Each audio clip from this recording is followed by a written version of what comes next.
Il était une fois, dans un royaume lointain, une jeune fille nommée Cendrillon. Contrairement à l'histoire bien connue, cette version de Cendrillon était pleine d'énergie, d'enthousiasme et d'aventure.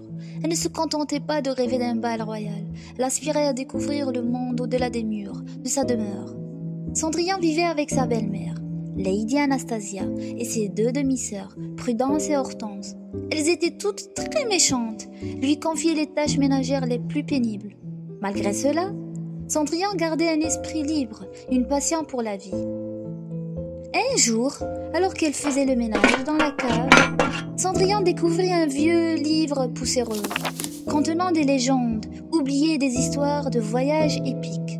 Elle s'immergea dans ces récits, rêvant de vivre ses propres aventures. Lorsque l'annonce du grand tournoi annuel fut faite dans tout le royaume, Cendrillon vit là une opportunité de réaliser son rêve d'aventure. Le tournoi promettait des défis exaltants, une récompense pour le champion qui oserait relever les épreuves. Sans hésiter, Cendrillon se mit à l'entraînement. Elle courait dans les bois, escaladait des montagnes et maniait l'épée avec grâce. Malgré son manque d'expérience, elle avait une volonté de fer et une détermination inébranlable. Le jour du tournoi arriva, enfin. Des chevaliers de tout le royaume s'étaient rassemblés pour participer à cette compétition. Cendrillon, déguisé en garçon, pour échapper à la vigilance de sa belle-mère, se faufila parmi les participants. Le premier défi consistait en une course à travers une forêt dense et dangereuse. Cendrillon se fraya un chemin avec agilité, évitant les branches basses et les racines. Elle franchit la ligne d'arrivée en tête, étonnant tout le monde par sa rapidité. Le deuxième défi était un duel à l'épée contre le meilleur chevalier du royaume.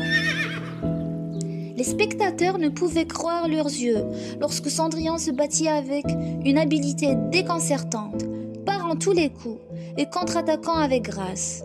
Elle remporta la victoire encore une fois. Le dernier défi était un parcours d'obstacles mortels à travers un canyon étroit. Les participants devaient traverser des précipices, des pans fragiles et des chutes d'eau déchaînées. Cendrillon se lança avec témérité dans cette épreuve, surmontant chaque obstacle avec détermination. Elle arriva enfin à la ligne d'arrivée. Essoufflée mais triomphante, la foule émerveillée par les prouesses de cet inconnu acclamait le champion, Cendrillon désormais connu sous le nom de la chevalière.